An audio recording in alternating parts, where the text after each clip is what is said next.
This is Dave Arnold, your host of Cooking Issues, coming to you live from the heart of New York City, Manhattan, Rockefeller Center, New York City. I already said that.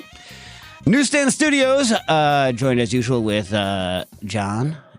John Newell, how you doing? Doing great. Yeah. Yeah? Yeah. Are you, though? Yeah. Yeah. Okay. I don't know. It's the start of the week. It's my Monday, so. It's your Monday? Yeah. I like that. Whenever I'm in a store, I'm like, is today, what day of the week is your today? Right? I'm like, is it your Friday? Yeah. Yeah. Because really, Saturday is the new Monday. I don't know. Saturdays might. All the days are the same. Yeah. Yeah, all the days are the same.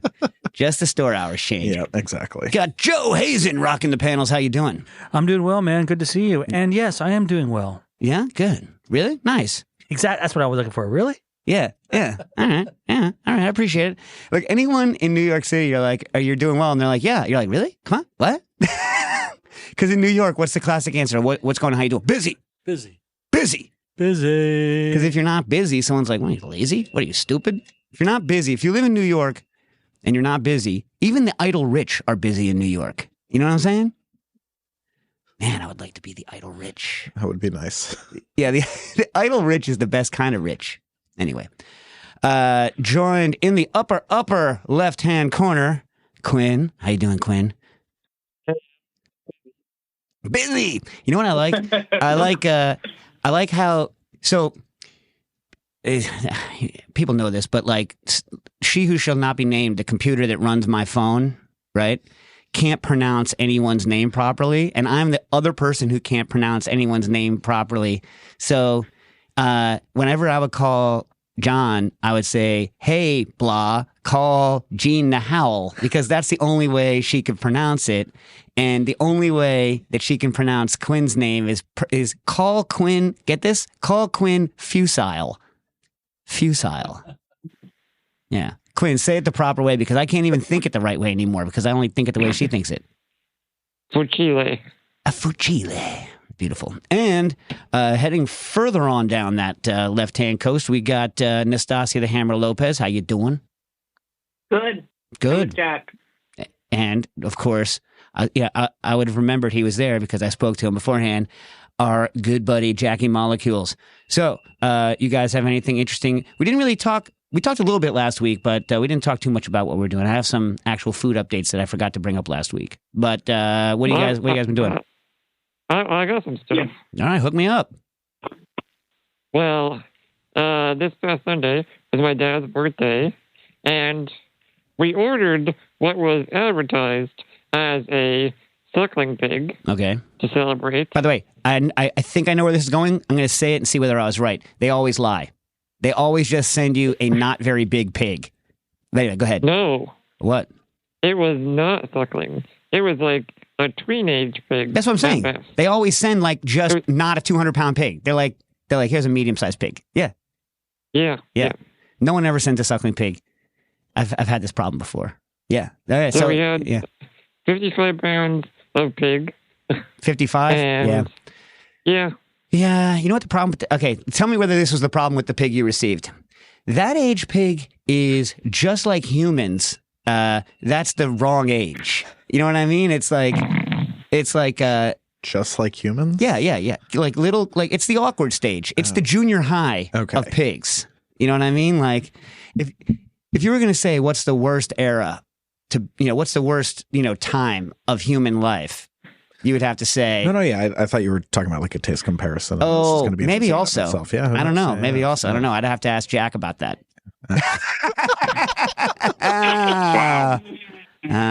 So I went to a human restaurant. I didn't know, in my defense. But I was eating humans. So which one did you like best? Because I would want to know. Anyway, so was it all of the wrong things? It was not as fat as the suckling, not as much, was it, how was it? Was it ended up being good or what? I mean, it was still good, but it was like, okay, it's not going to fit on our gas grill, so we got to chop it up anyways. Yeah. I'm like, okay, I know, Dave, your thing is like, you're cooking a whole pig, doesn't matter how, like, perfectly it's cooked. It's just an event. But I'm like, we've already got to break it up. Because it can't be done. That's why. Yeah. So I'm like, we're already going to have to break it up. let's cut out the loin section, Mm-hmm. and then we could have a little more control. Yes. But I got overruled. Why? The My only worse brother thing is to do a than to goofball. cook a whole pig is to cook a whole pig in the wrong position. So that it's like Yeah. all hunched up so that like, then nothing is cooked properly. Grease fire. Well, I mean, I love a good grease fire. Yeah. Yeah, I love it. Ain't nothing better than a good grease fire. The skin was sacrificed to the gods. Yeah. There was no skin. Well, according to what I know about sacrifice, you are supposed to give the best parts to the gods. Mm. And then you eat, what's left over. And by the gods, I mean the priests eat that stuff. So it's like, they put it on the thing and then basically the priests are eating that. You know what I'm saying?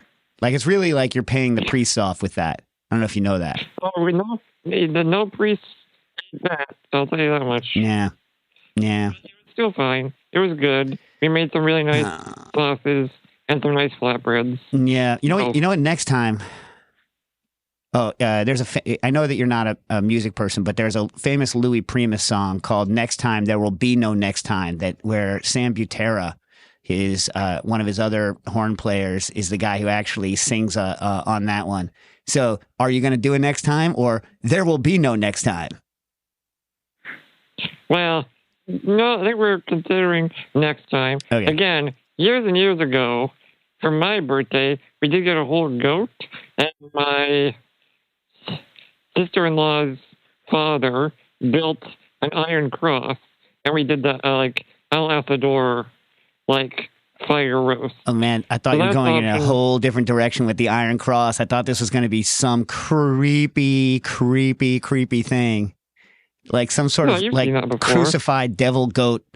Because goats are already the devil. I mean, I like them and their products, but they are Satan's animal on earth for sure. Mm-hmm. You know what I mean? Like if Satan had to choose one animal, it ain't the snake; it's a goat. Just look at them.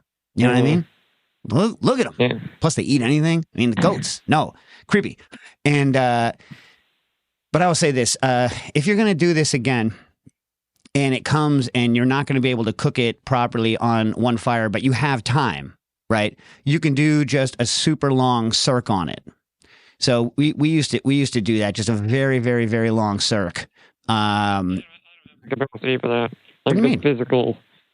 It's a $20 problem. Someone goes to Target, buys a tub, and you stick the circulators in it, and you circuit.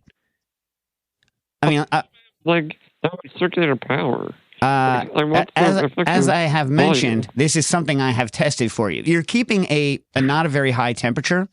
So you can't do you can only do low temperatures, so a full size Lexan, which you could fit this into. You can do it with one circulator as long as it's not metal. If it's plastic and you cover it and you let it come up to temperature and you overshoot the temperature by like 20, 30 degrees and then drop it in, it'll settle out at about the right temperature. So you have to do a similar calculation to what you would do, or you could do it in an igloo. Right, you have to do it at a similar way that you would calculate brew temperatures for if you look up mash temperatures for brewing. Yeah, for strike temperatures. Yeah, so you calculate that strike temperature to be just above what you want the cooking temperature of the thing to be.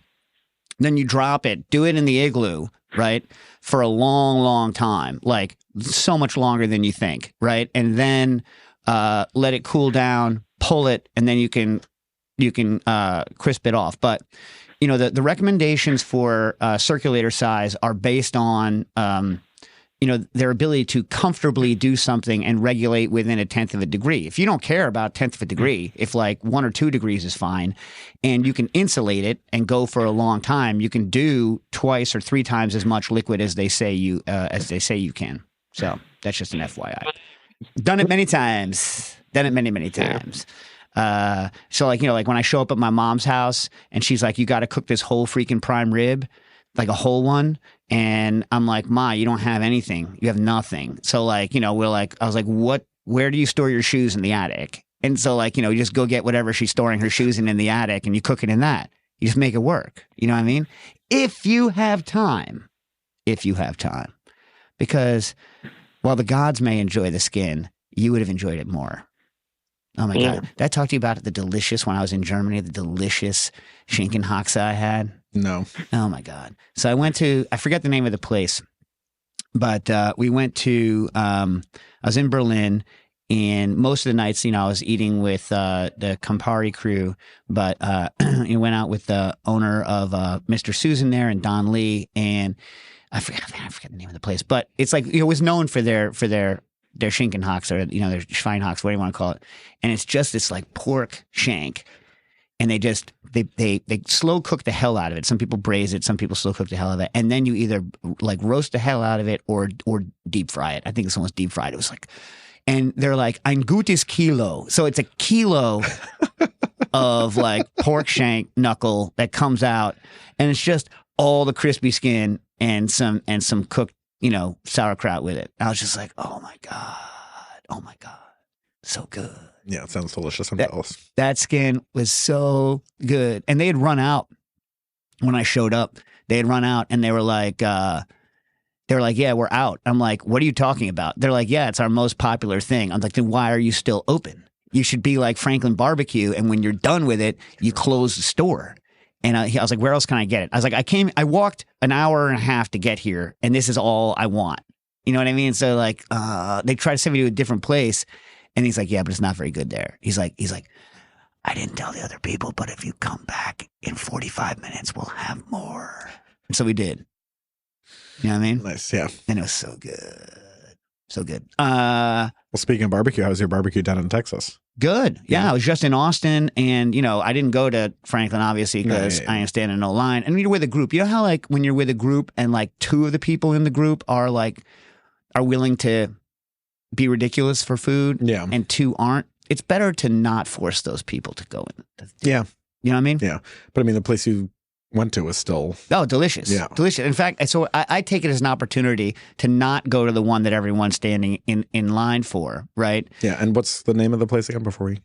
So I went to KG Barbecue, which is still it's I guess still considered a truck because it's outside of like a brew house. But the chef his name is I didn't meet him, is Karim Al Gayesh, and so he wanted to start he's from Cairo, and he took a trip like a long time ago to the United States and was like, oh, I love this Texas barbecue. I love this.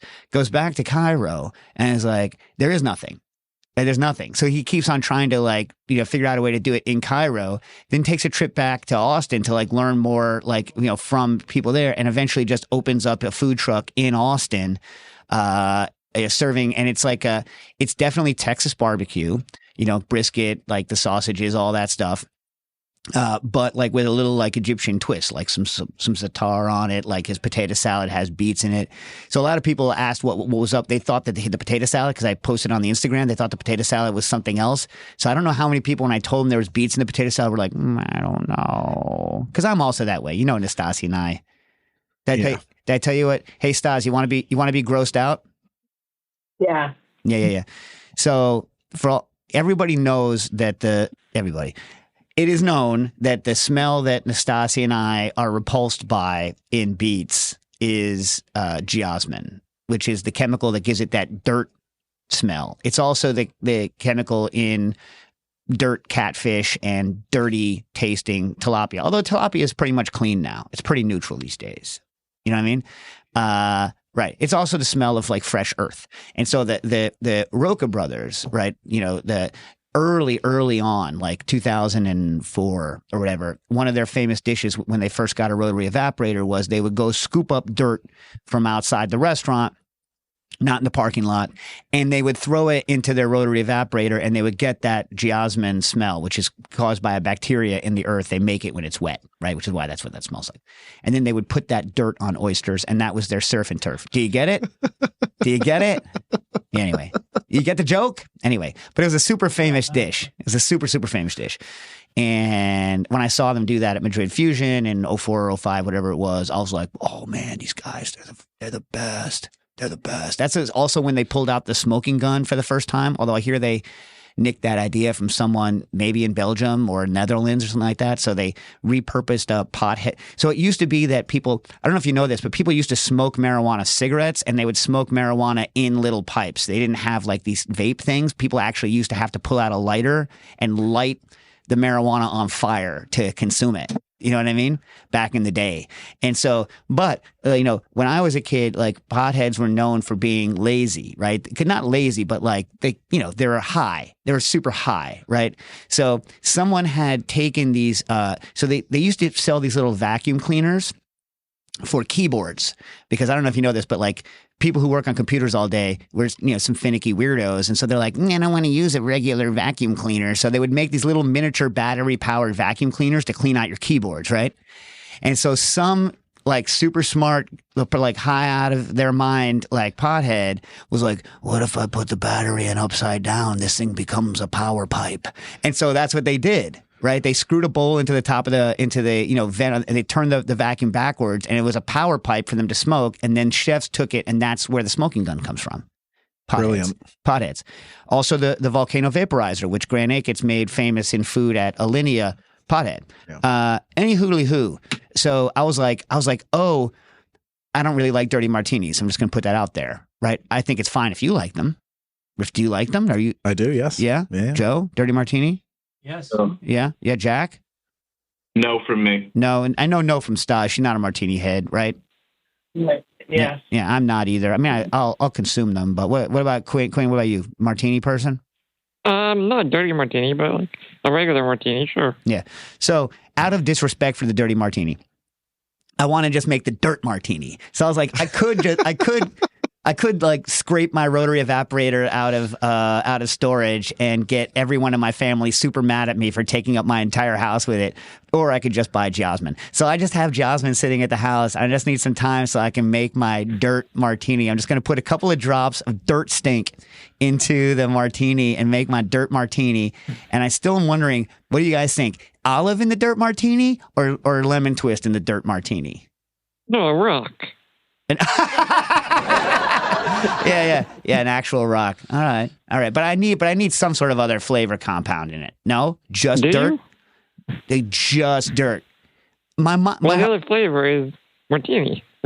Yeah, I guess. Well, it's a moss or a lichen. I wish I had stolen some epiphytes when I was in Austin, but complete with like all form of little like biting mites. But chiggers. Yeah. I don't know. So no one thinks a lemon or an olive. Everyone thinks it should be some alternative. I mean, the rocks where I live are filthy. By the way, if you wash them. Okay. If you come to our fine city and you sit on the sidewalk, be aware that the sidewalk is 25% dog pee, 25% rat pee, like bird poop and vomit. Like that's what our sidewalks are. So don't sit on them. Like don't sit on our sidewalks and go out a whole bunch of human bowel movements too. Yeah. Like just don't sit on our sidewalks. If you come into our subway system, do not sit on our sidewalks or our stairwells unless you consider your whole body disposable. Like it's just not. You know what I'm saying when you see that? So gross. Okay. So gross. I regularly so if you're a dog person, like in our buildings, like down where I live in the Lower East Side, there's like fences, and I see like runners stretching against the fence. I'm like, that is a urinal. You are stretching in a urinal. You might as well go into a public restroom and just start stretching against the urinal. You know what I mean? Anyway, It's gross. It's just gross. All right. Yes, so that barbecue. I also went to the Austin Farmers Market, which was fun. I had barbecue there as well. That was Mum Foods. And Mum Foods, I think they're about to get a brick and mortar. They just got a brick and mortar. They've just been doing like Texas-style barbecue at the Farmers Market, which is in the Mueller neighborhood, rather new neighborhoods where the airport used to be. And that was also delicious. And the chef there, the owner, spent a bunch of time in Queens, so they also do pastrami. Oh, that's awesome. Yeah, so it's like, it's like all the briskets. So it's like pastrami and brisket, and their sausage is made from brisket trimmings, and their sausage is sick. So if you go to there, if you go stop by their farmers market there on a I think it was a Sunday, that the sausage is the answer. But the guy next to me, he's ordering pastrami, right? And he asked for the lean.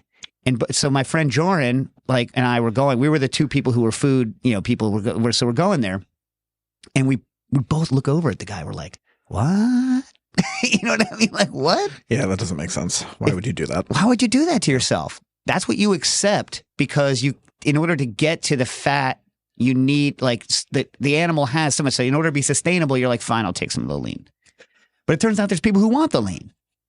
Who are these people? Oh, I'll give you another one. So obviously we can't check baggages with liquids. I mean, we can check baggages with liquids, but whatever. We don't live there. We don't have a kitchen. We're at a wedding. We're headed out.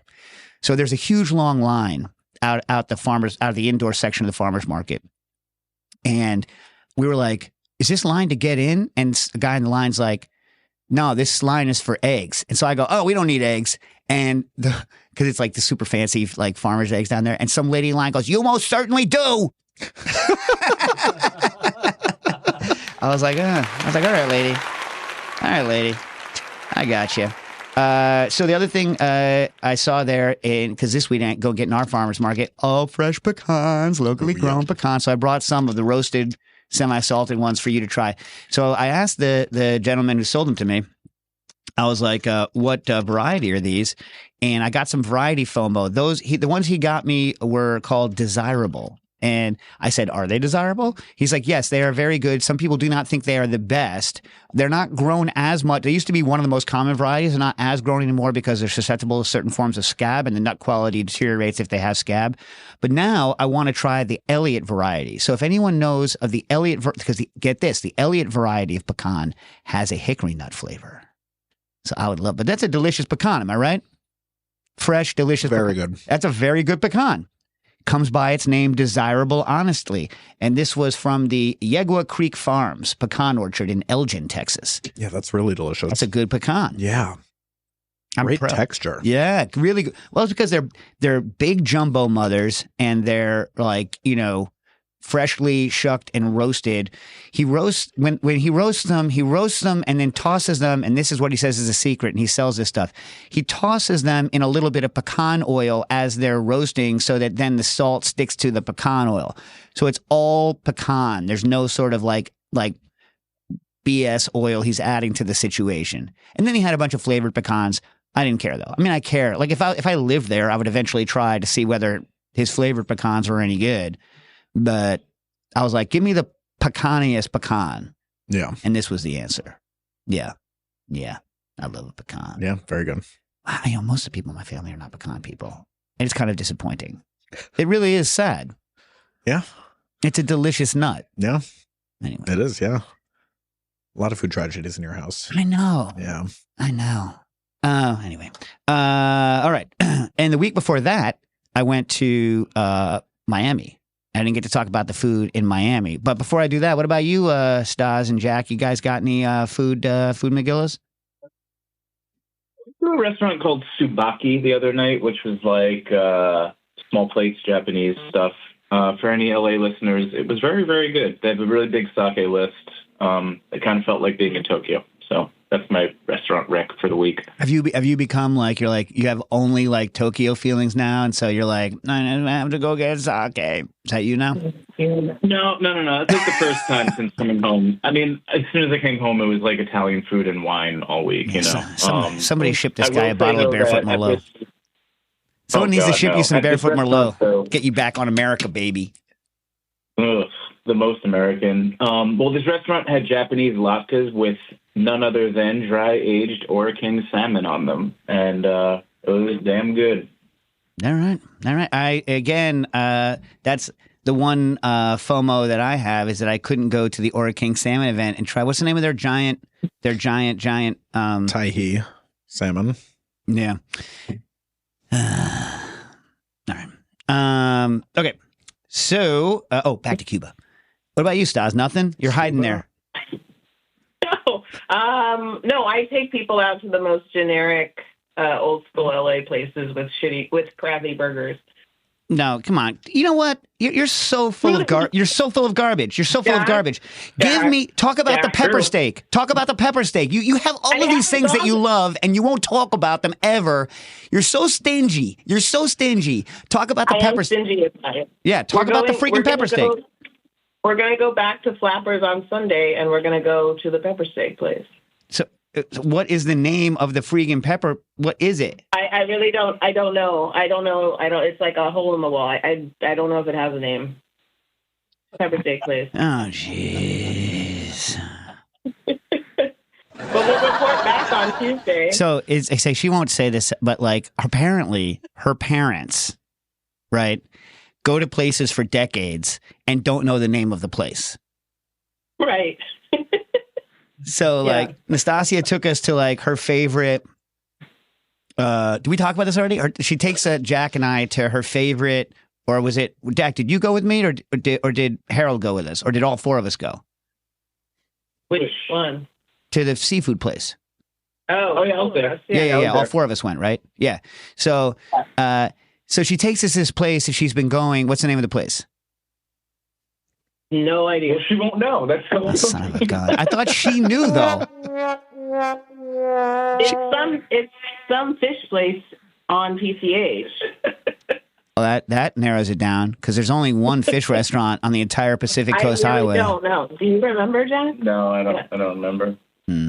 It's like you know where to pull off, you know. So you pull off right after the gas station before Malibu. How about that? Jesus. Okay. That's pretty specific. Okay. Just let me know when you want me to hang up. Yeah. So, anywho, so like she's literally been going to this place since she was a kid. Little girl, right? And so then her parents come to Thunderbolt LA when we're doing our event, and she remembers the name for the 20 minutes between when we go there and when we're at Thunderbolt LA, and says to her dad, "We went to blah, you know that place we always used to go?" Dad, blank look on his face. I never heard of that place in my life. Never heard. And so like, I'm like, you know what Nastasia is? Freaking liar. Because I'm assuming her dad would know. And she's like, no, my whole family, like, it's like, you know how, Nastasia's like, you know how you're face blind and people blind? Like my whole family is place blind. We don't care. We don't know. But somehow they find their way back to it. So can you at least describe this what is a pepper steak sandwich? I think it's like beef that's sauteed in pepper, and it's in a sandwich with peppers, like bell peppers. Okay, and it's so freaking good. Okay. Is it pressed? No. Like a sub sandwich thing, like, you know, but like with like this long sauteed beef and peppers and pepper. Okay. I'd love to be a fly on the wall while going to the restaurant, trying to remember the directions. It's over here. It's over here. No, it's in this strip mall. No. We are like, we get like, I could get there right now without. Oh, you have the internal compass for like the pepper steak. Yeah. We only go, my family only goes to the same like 9 places in LA for years, and we don't know the names of most of them. Because they're not like, they're like, you know, literal holes in walls. No, I mean, no. I went to it. This was a freestanding building. Okay, then what was the name, Dave? I don't know, because like I went there once. You've been going since you were like a little girl, and it's not a literal hole in the wall. It's a building on the beach. Although that would be amazing if you just had a wall on the beach with like a freaking hole in it. You're like, here's the restaurant. Here it Enjoy. It's like fish shop. And freaking Harold McGee and I believe Jack got the swordfish, and I was like, okay, No. you didn't? He got the swordfish at least, and I was like, I can't. I don't order swordfish because I know it's going to be dry as a bone. You know what I mean? But it wasn't. Apparently, it was good. Apparently, I don't know. It's also unsustainable. Why? Oh, Mr. Whale Eater telling me about unsustainable foods. Yeah. You're never going to live that one down, my friend. But I didn't know. I didn't know. I'm happy to own that. All right. Okay, so back to Miami. So I tried to find like the best Cuban sandwich there, but in fact, it turns out that what people said was the best Cuban sandwich, I didn't think was any better than the ones that are made in, up in Morningside Heights and North. Well, I guess they're not in Morningside Heights anymore. That neighborhood's so different, but like, above that in Washington Heights. The best Cubans I've had in my life are from up there. Still, I need to go to Tampa. But I finally had the Cuban fritas, their burger. And I have to say, we went to several, Jack Schramm and I, we were there doing a gig, and we went to several places, and El Mago de las Fritas which I guess translates loosely to the wizard of the fritas, was so on point. So on point. The 80-something, even though I think his daughter runs it now, the 80-something-year-old original wizard was sitting like, with his whites on, like hunched over, like at the counter. And I think he might have actually made our fritas, because I did see him get up when our order was made and like kind of hobble over to where the flat top was. And man, it's good. So you look it up on the internet, and a lot of people say that people put a mixture of pork and beef, like a chorizo, into the patty. But I've watched them make it on YouTube a bunch of times, and I looked at a bunch of people who do the recipes, and apparently, while some people may do that, that's not the way the wizard does it. The wizard puts chorizo-like spices into the meat, but no salt, right? So it's not getting bound up and destroyed. So it's salt in a spice mix that ruins the interior texture of a burger meat, because it causes it to become like a sausage, which is not a burger anymore. It's a sausage patty, right? So there's no salt in there. So what they did was they put the chorizo-like spices into it, and then they put it on a flat top with onions. They smash it down. Then I think they might salt it too at that point. Then they spray a sauce over the top of it onto the flat top. So this bubbling and stuff like that. Then they flip it, right? And it's still got all the sauce and stuff like that. Then they toast the Cuban roll bun on the flat top, and then wipe up the extra sauce from the flat top onto the bun. And then the real service genius is they take their crispy fried potatoes are not matchstick fries. This is a lie. They are basically hash brown pieces, or like latke pieces, that are fried hard, right? So that they're crispy, right? So it's like they're very tiny. You know what I mean? Like, for any of you who've had like Al Cap, like those like Al Cap, like weird little potato sticks, they're thinner than that, right? They're very thin, like hash brown things. And those are mounded up on it. And then if you want the super money business, egg on top, caballo style, like super, super money. And then they serve it with the two sauces. One's an incredibly hot sauce that is some form of Scotch bonnet, habanero, like that variety of pepper sauce. And what they call, I swear to God, bougie sauce,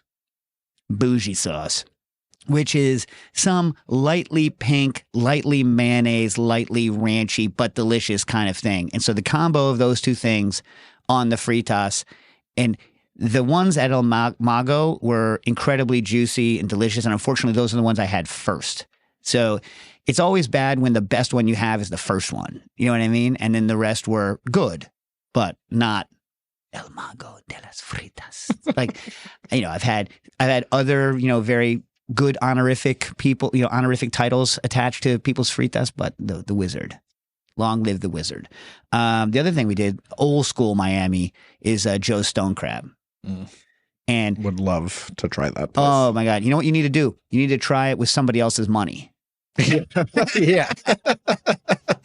Yeah, so that's what I did. I tried it with somebody else's money. So I had their key lime pie, which is apparently in Miami. I know it's not the Keys, but in Miami, it's the key lime pie of note. It was very good. Here's what I'm going to say. You're going to give me a little face. Ready?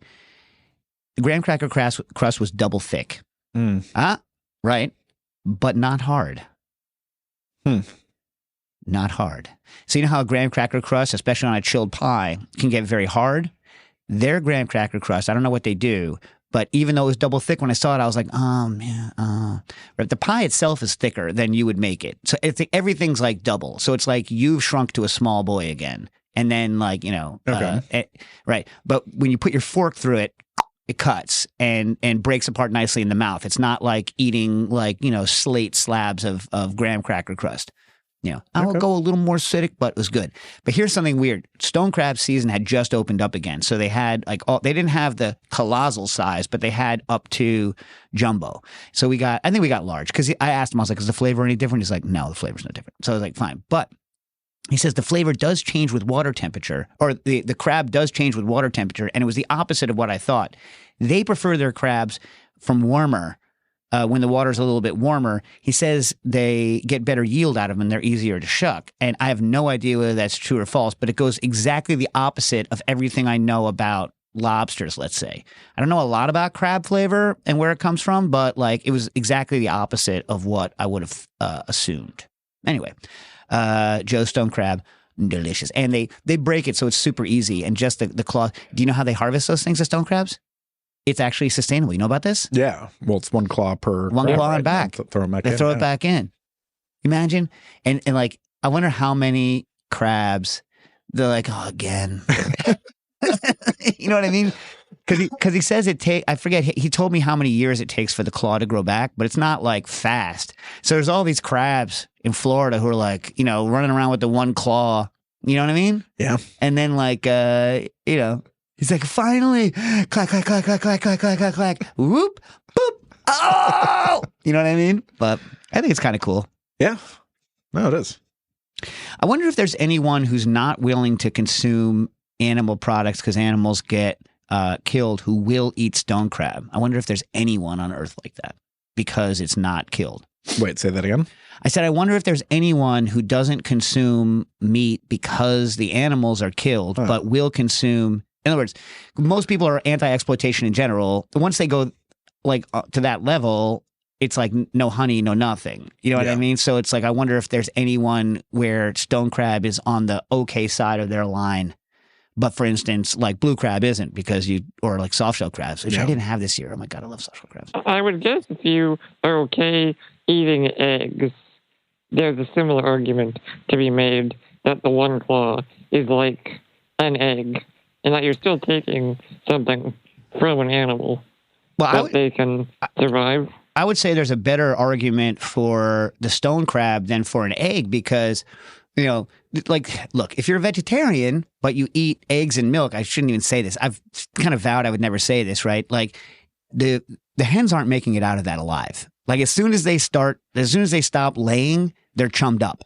You know what I mean? So it's not like you get out of chicken murder by just eating the eggs, right? They're not murdered, also, right? Also, or wool, wool. If you, milk baby cows. Plus, as soon as they stop giving milk, they get chummed up. You know what I mean? Or even wool. It's not like they get to live out their days. You know what I mean? Anyway, it's there's a. Although I guess I don't know how long wool sheep are. I don't know what causes a wool sheep to get cold. I don't know how old they are. Whether they're allowed to. I don't know whether your wool stays the same quality. I know my wool is not staying the same quality my whole life. So I'm sure it's the same with a sheep. So I don't know. But that's the see. You don't get around the animal slaughter just by not eating the dead body. You know I guess it is attenuated slightly. Yes. That is true. All right. So I guess that's all the things I need to get through on what I've eaten in the past couple of weeks. Let's get. Oh, by the way, upcoming in the studio, November 14th, we have Robert Simonson about his new cocktail. What is it? Cocktail encyclopedia. Yeah, cocktail encyclopedia. Yeah. And we're gonna restart. Have we already started the Edwards Age meat cooking issues code again for the Patreon folks? I posted that a little while ago. I'll see if it's still valid. Yeah. People should join patreon.com/cooking issues because very soon we should have a promo code for Robert Simonson's book. Yeah. And, we occasionally do live streams and other stuff. And if you're on the Patreon and you want us to do something, just ask. And we will try to accommodate you. You'd also be able to call in live questions at 917-410-1507. That's 917-410-1507. All right. Wow. Because I remembered to do the... Joe's like, he finally remembered. Rate and review the podcast on whatever podcast platform you are listening on. Well, let me modify what Quinn just said. If you like the show, consider giving us a review of 5 stars. They're 40 minutes into this. No, they better like it. No. That's the thing. They're going to be like, no, yeah, I wasn't going to review it. I wasn't going to give it its 2-star review. But now that they asked, spite. Yeah, it's actually helpful for us. So and costs you nothing except your time, which is of course valuable. We appreciate your time, people. All right. Simon says when you're making. Oh my God, I just said Simon says. Simon wrote in. How about that? A while ago. When you're making your own flour for bread, what's the best way to navigate the different ways of classifying flours used in different countries? For example, how would you go about making a high-protein Italian-style 00 flour for use in making Italian breads or pizza? All right. Okay, Simon, I'm not going to give you the answer you want here. What I'm going to say is that I don't think you're going to be able to make a classic 00 flour at home with a home mill, right?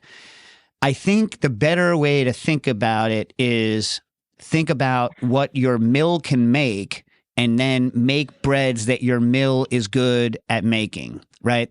So every country has different ways of rating their flours, and they're all focusing on different things. So like French and German flours, they talk about ash, right? So those specifications are ash. So like German flour is milligrams of ash per 100 grams, like subtracting out all of the water, right? So you can't look at the ash rating of an American flour and like a German or a French one and like directly correlate between them, right? And the reason why ash is important is the higher the ash number, the closer it is to, 2, right? Anything over like 1.5, 1.6 grams per 100 grams means that it's fundamentally whole wheat because most of the ash is in the outside of the wheat, right? So the lower the ash number, the closer you are to just having the central endosperm of the wheat.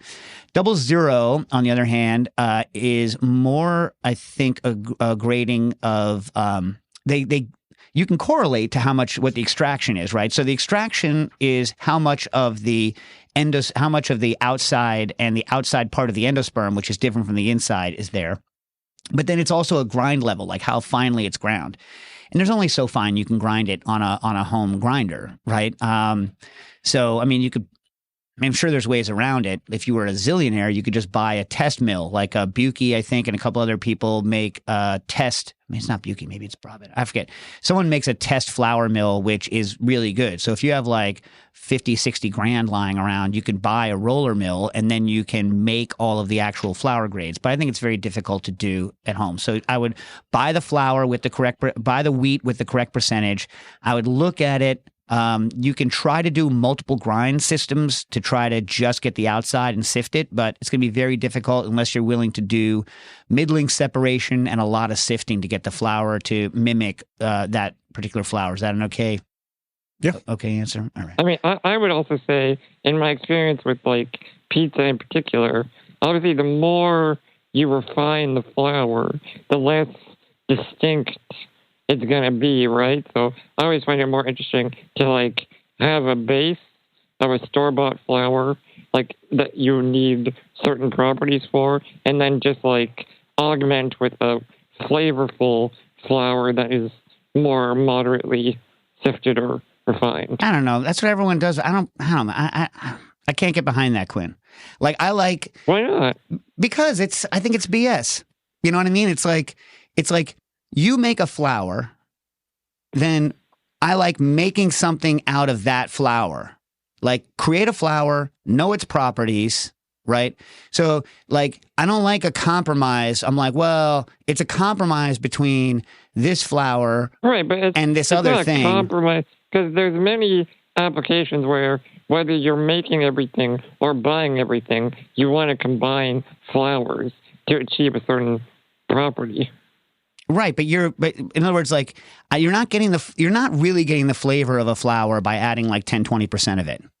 Right, but you are, and so if it depends on the flower, I guess. But then and what you're doing with it, but you're not really getting the flavor of that flower. You can maybe change something a little bit, and if what you're saying is all of the properties except for like some sort of flavor of wheat of that flower are garbage, and what you really want are all, because what I'm hearing from you really is that I really want like the technical properties of this one flower and the flavor properties of this other flower. So you're diluting the technical properties of one and diluting the flavor properties of the other. So to me, that's not really a compromise that I enjoy. I would prefer a compromise where you're like, this has this technical property and this other one has a different technical property. So you're adding two things for technical properties, or you're taking two things with good flavor and you're adding them together to get a combined flavor that you like.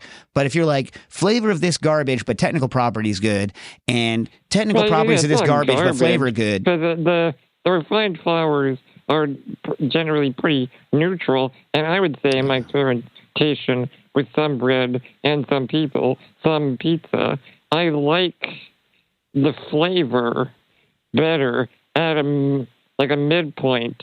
Like sometimes I do 20% fresh flour, 30%, 40%, and I actually prefer the 30% over the 40%. See, what I prefer is to tweak the flour that I'm making to be exactly what I want it to be from both a flavor and a technical standpoint. But the way that I'm doing that is not by trying to mimic a flour that I can't produce. To me, the goal is, what can I make that has the end result properties in the bread or the pizza or whatever? What can I make that has those properties, right, but is itself and not like something else, entirely. So, and so mainly it's by adjusting the wheats that you use, right? So you choose a wheat that has the properties that you like and the flavors that you like. And then how finely you grind it, although it's very hard to do at home. And then how you sift it, how much you sift it, how aggressively you sift it, how much of whether you regrind the brand and how you put it back in. Like those are the variables that I like to mess with, or the mixtures of different wheats that you use. But if you're already mixing wheat, why not mix some wheat you have milled with wheat other people have milled? Well, I just don't find it interesting. It's like I'm just not interested in it. Like it's like, it's not interesting to me. And like it's also like I don't pine for. I don't wake up in the morning and be like, I wish I could mill King Arthur's all-purpose flour, because I think it's a good flour. No, I and when agree. I'm using it, I like it, right? But I don't care. Like I have like 15 wheat varieties in my house. And I'm like, I wonder what's going to happen if I put this wheat variety and this wheat variety together.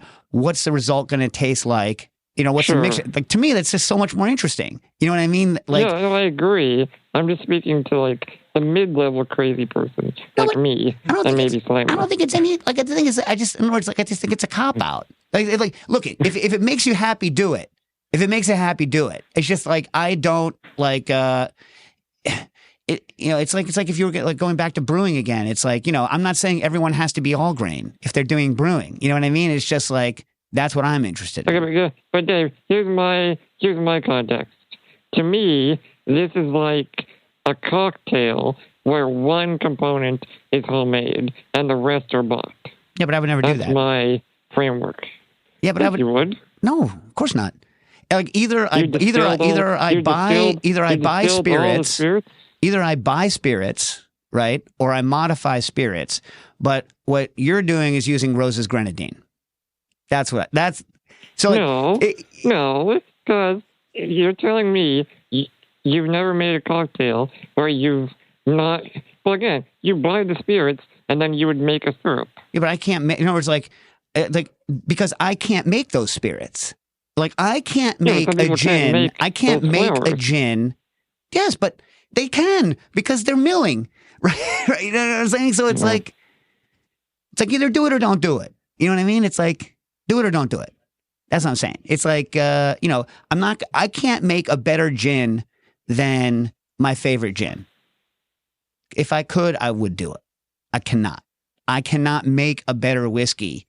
Now, if I started making whiskeys, then I would focus on that, but I wouldn't blend my whiskey with somebody else's whiskey, right? Or if I was making my own gin, I wouldn't blend that gin with Tanqueray.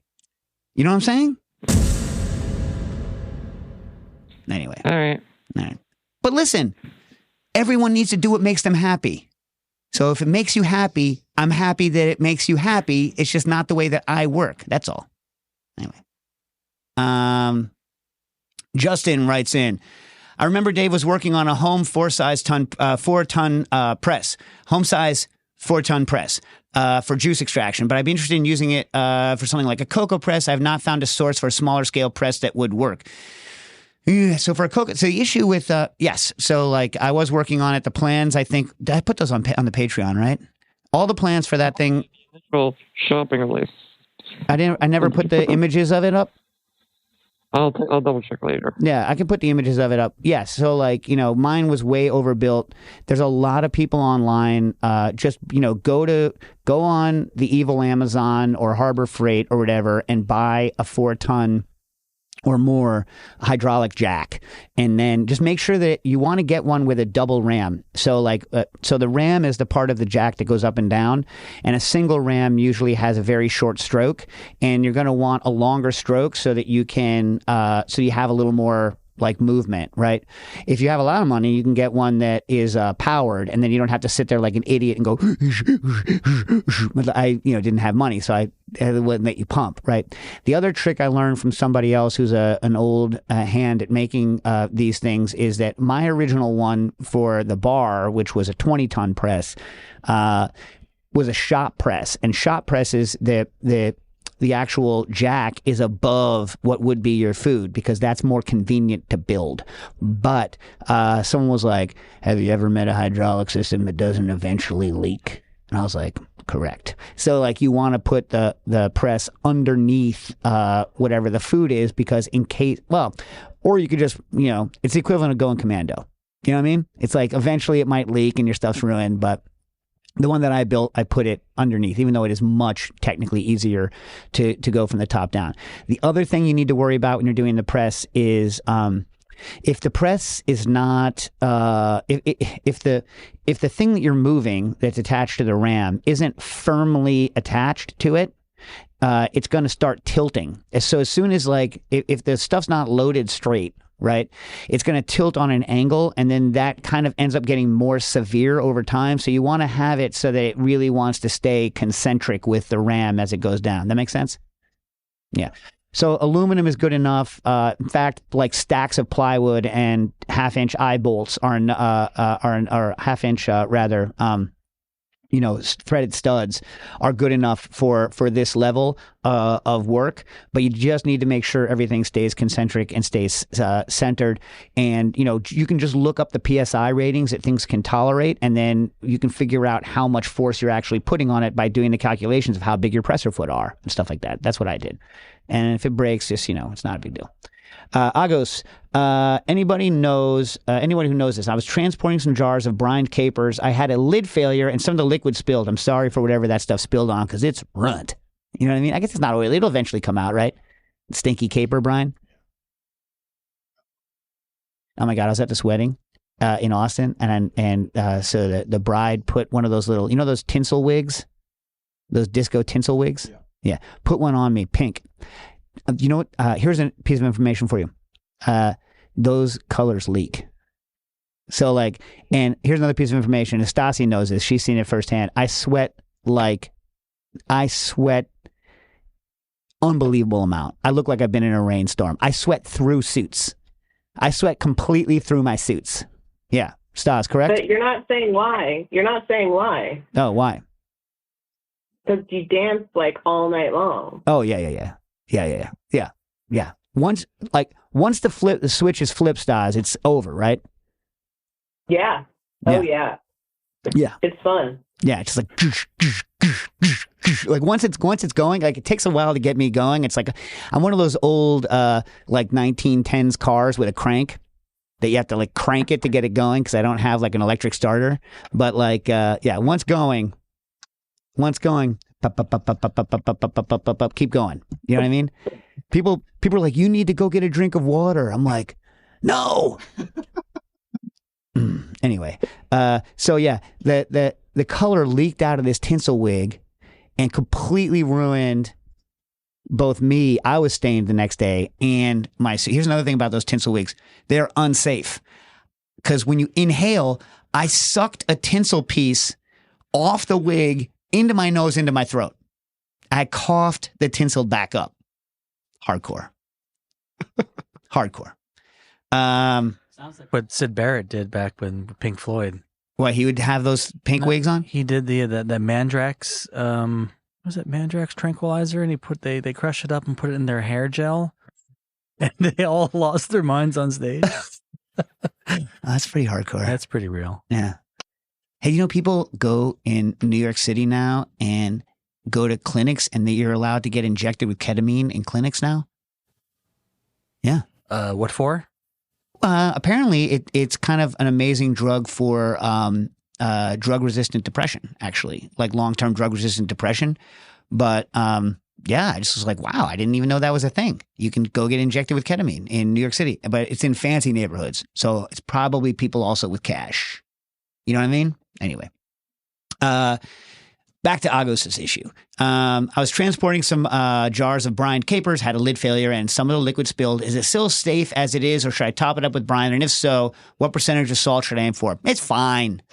They're salted through. You might get some crystallization on them as they dry out. For a quality standpoint, maybe you could top it up.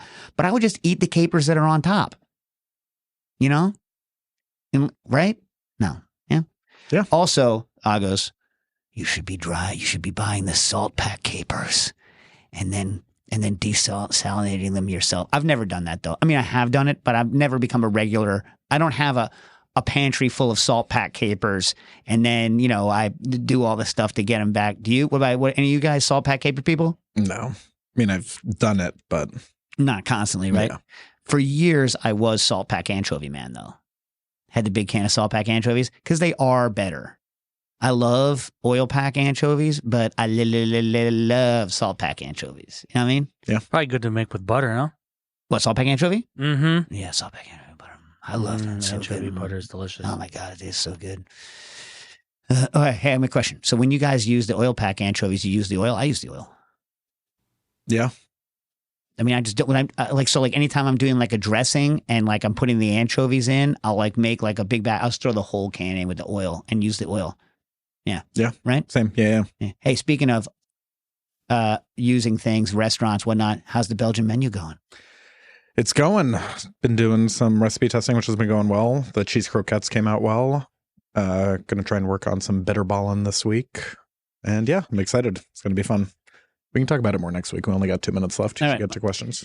Stephen Stanton, Dave mentioned in passing a syrup he used to make using ginger, galangal, and turmeric. Did he just juice a 3 and bring it to 50 bricks, or was this a boiled in water situation? It was a sliced, super thin, boiled in water situation.